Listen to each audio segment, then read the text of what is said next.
ஆண்டவர் எனக்கு செய்த சகல நன்மைகளுக்காக என்று சொல்லவில்லை, உபகாரங்களுக்காக. நன்மை செய்வது என்பது நம்ம பாத்திரவான்களாக இருப்பதனால் ஒருத்தவங்களுக்கு செய்கிறது. அவங்க என் ஃப்ரெண்டு, அதனால் அவங்களுக்கு இந்த நன்மையை செய்தேன். அவங்க எனக்கு முன்னாடி ஹெல்ப் பண்ணாங்க, இன்னைக்கு நான் ஹெல்ப் பண்ணுறேன், அது நன்மை.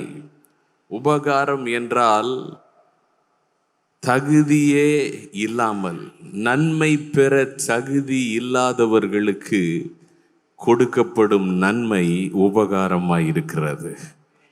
நாம் பாவிகளாய் இருக்கையில் ஆண்டவர் நம்மை நேசித்து ஜீவன் தந்தார்.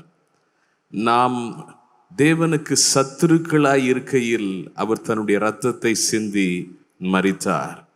இன்னும் எத்தனையோ காரியங்கள் நம்முடைய வாழ்க்கையில நாம் சொல்ல முடியும். இன்னைக்கு நான் இந்த இடத்துல இருக்கிறேன், இது என்னுடைய தகுதி அல்ல, இது தேவன் எனக்கு செய்த உபகாரமாய் இருக்கிறது.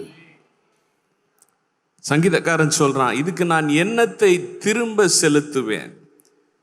பிரதி உபகாரம் நான் என்ன செய்வேன்? நாம் யோசிக்க வேண்டிய ஒரு முக்கியமான காரியம். கர்த்தரை நாம் ஆராதிக்க வேண்டியவர்களாய் இருக்கிறோம். ஆராதனை செய்யணும்னா, ஆராதனை நமக்குள்ளார இருந்து புறப்படணும்னா இதை நம்ம யோசிக்கணும்.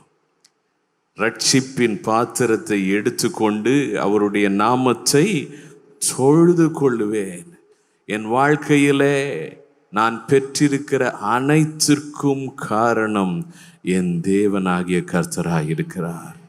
இது அவர் தந்த ஜீவன், இது அவர் தந்த சுகம், இது அவர் தந்த பலன், இது அவர் தந்த வாழ்க்கை. ஆண்டவரே, நீர் எனக்கு தந்த குடும்பம், நீர் எனக்கு செய்த நன்மைகள், நீர் எனக்கு கொடுத்த பாதுகாப்பு. ஒரு அல்லேலூயா சொல்லுங்க. ஆகையினால் நான் இதை நினைப்பேன். ரட்சிப்பின் பாத்திரத்தை எடுத்துக்கொண்டு, இந்த ரட்சிப்புன்றது ஒரு பாத்திரம் மாதிரி, அந்த ரட்சிப்புக்குள்ளாரதான் எல்லா ஆசீர்வாதங்களையும் நமக்கு கொடுக்கிறார்.